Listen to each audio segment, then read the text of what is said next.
So, ayan po guys, ang aming garahe. Pag walang grass. Nag-alis ako ng grass kasi magpapalit ako ng bago. Ayan yung bago. Pareho lang din ang dati. Mas manipis na siya sa 25mm. Yun yung matagal kong ginagamit. But, yung inalis ko, mas manipis siya. Hindi ko alam kung 20mm ba o 15mm. Pero mas madali siyang i-maintain compared dun sa 25mm. Kasi hindi masyado nasisiksikan ng dumi. Yun. And, yan siya. Ayan. So, hindi po yan lumot. Actually, na-wash ko na yan na may zone rocks and all. Naaalis naman yan. Hindi ko na lang kinuskus talaga masyado kasi tatakpan din naman. But napakalinis na yan. Pati yung mga pebbles, nilinis ko na yan. Kaya mapuputi na yan. And, ikakat ko yung ibang part na to sa susunod mamaya. Tapos, kaya ko po siya papalitan. Kasi nga, di ba nabaha? So, parang feeling ko, kasi isang diretso na siya ngayon, mas hindi ko malinis ng sobrang buong buo. Ilang beses ko na nalinis. So, naisip ko, sige na nga, dahil matagal-tagal na rin naman, ilang buwan na rin naman yung dati, palitan na para at least a whole new world, diba? Ang carpet namin.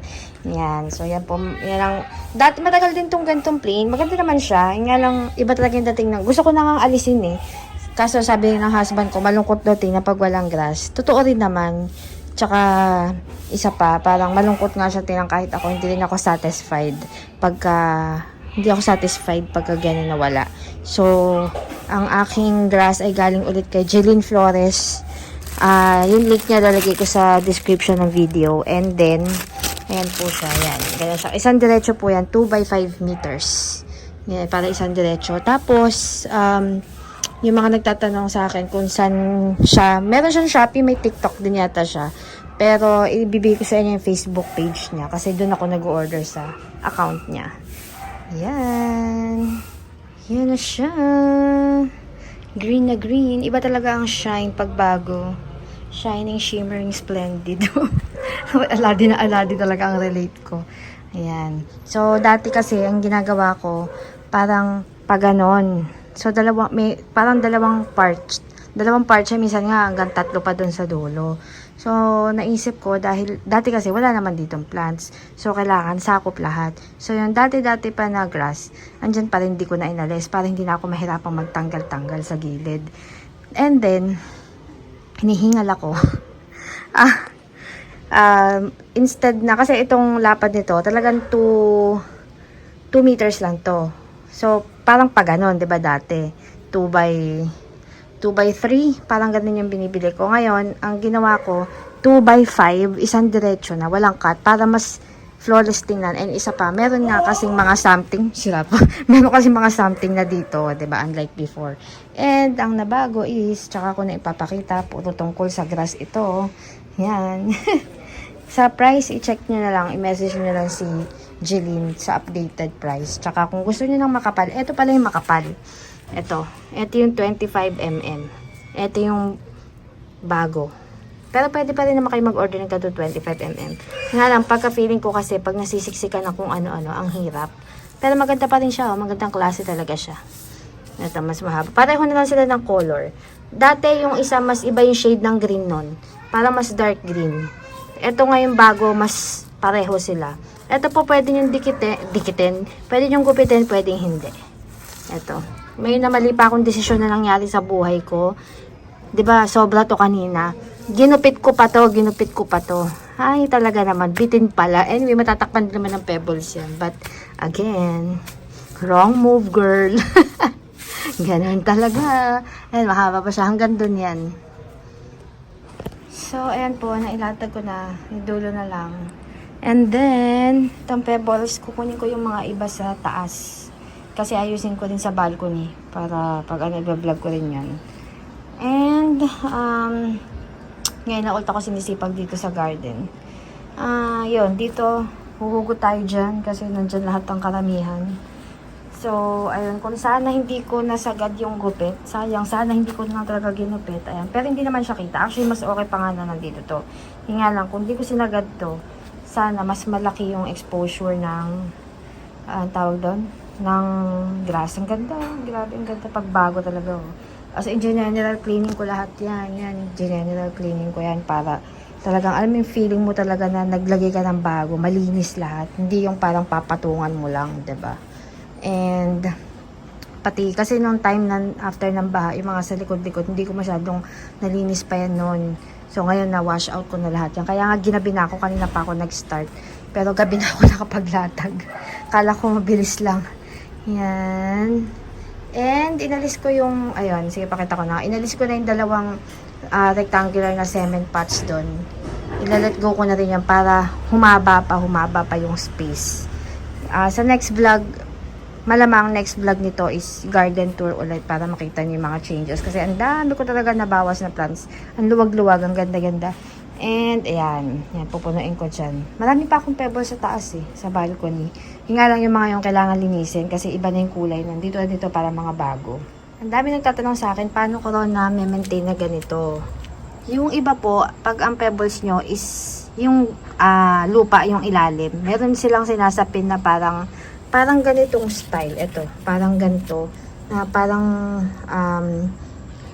trapal, parang ganon. Basta parang sapin siya sa ilalim. Para kasi, pagka tutubuan kasi ng mga mga grass. So, mahirapan lang kayo. Tsaka, syempre, magpuputik pag umuulan. So, kailangan may sapin yan. And since ito ay garahe at ayan naman yung ilalim yan, kahit wala, pwede. Although, may grass naman din sa ilalim. Tapos, ang gagawin ko dyan, pag mag-aano na ako, unahin kong lagyan yan ng Ariel, mga sabon, tapos Sunrocks, bababarang ko muna yan. Bleaching, any bleaching something. Tapos, puputi na yan. Tapos yan, aanhin ko ihos ko ng tubig hanggang sa dulo. Yan, pati itong mga boulders na to, ang lalaki. Yan, ginaganon ko rin yan.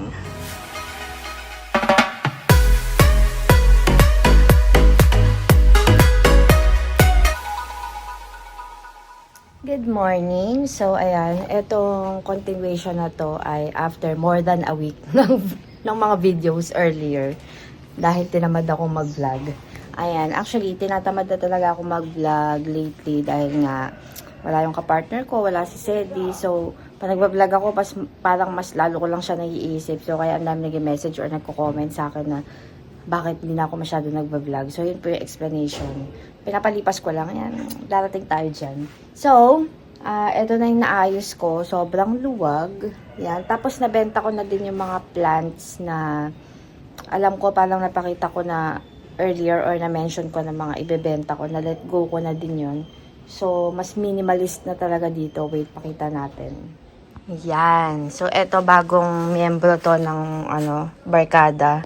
Si variegated. Actually, hindi siya masyadong variegated. Pero ayan, may tiger fern naman. Kita naman siya ngayon. Noong nakaraan, parang hindi kita. Ba't ngayon kita ka na? Nagpapasikat ka sa video, no? Yan. Tapos, ang luwag dito, hindi ko pa naayos dito. May ilalagay ako dyan para matago yung part na yan. And, kung napapansin nyo, nabawasan kasi inalis ko na yung pots dito na rectangle. Yan. Idea yan ng husband ko. Kasi nga parang ang luwag. So, binenta ko ng super mura, 2,400, 500 lang para lang maalis dito sa village namin. And then, eto na si Tassel Fern, si Beyonce. Ayan, may mix na siya na ibang. Nalalaglagan lang kasi siya neto lagi ng ng mga leaves ni variegated. So, ayan, lush na siya at may mga tassel na siya sa baba. Dapat ka mas lush pa to. Kaso, nagka-problema na naman, napabayaan ko na naman. Pero ayan, ang dami niya ng bago. Yan, ngayaan ko lang siya. And then, yan. Meron nga nung nakaraan dito na isa kaya may chain. Pero kasi parang nakaharang sa pinto. And ang bagong update, ayan, may snake plants tayo dyan. Pinalitan ko yung ibang trigona kasi sobrang taas na. Bala ko nga snake plants lahat. Pero testing lang yan, tatlong yan. Hindi ko pa sure. So, ayan na yung iba. Ito yung mga galing doon na inalis ko. Ito. Tapos, itong nasa loob na trigona rubra, nilabas ko kasi para dumami ulit yung leaves. Pag nilalagay kasi sa loob, medyo may leaves pa rin pero nababawasan. So, nung nilagay ko siya nung unang bili ko dito, mas ma-violet purple siya. Nung pinasok ko na green. Kasi, 'di ba parang variegation niya yun. Ngayon, nagpa-purple na naman siya.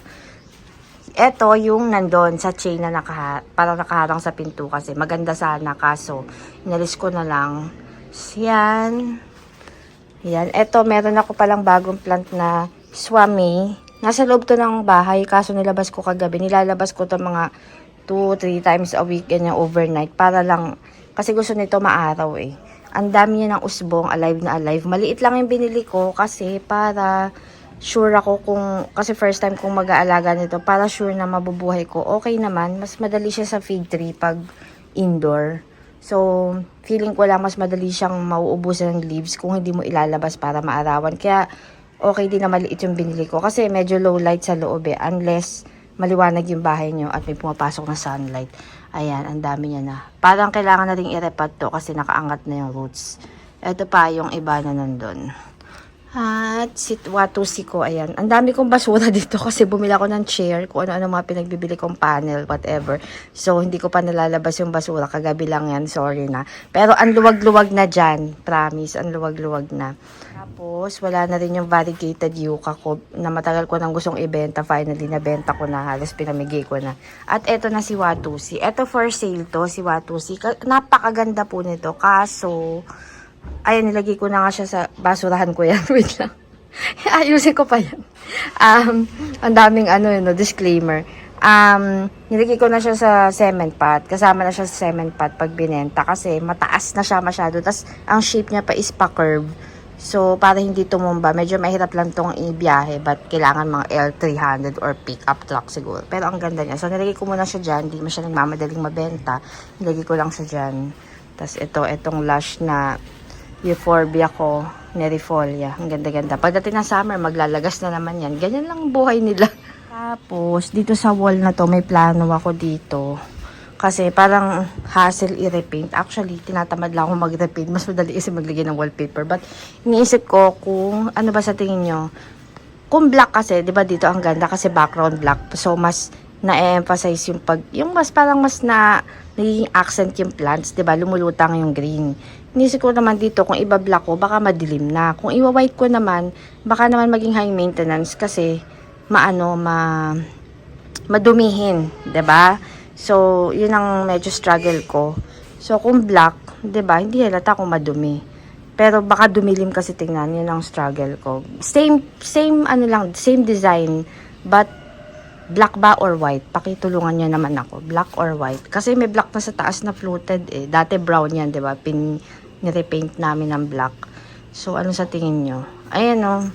Pero eto mga dumi na to, from to dito ha, nung pininturahan namin kasi biglang umulan nung gabi. So kaya may mga tulong ganyan. Pagka naman hindi, yan mga dyan sa repaint yan. Kung wala, hindi naman. Pero inisip ko pag nag-black kasi baka sumikip tingnan, hindi ko sure.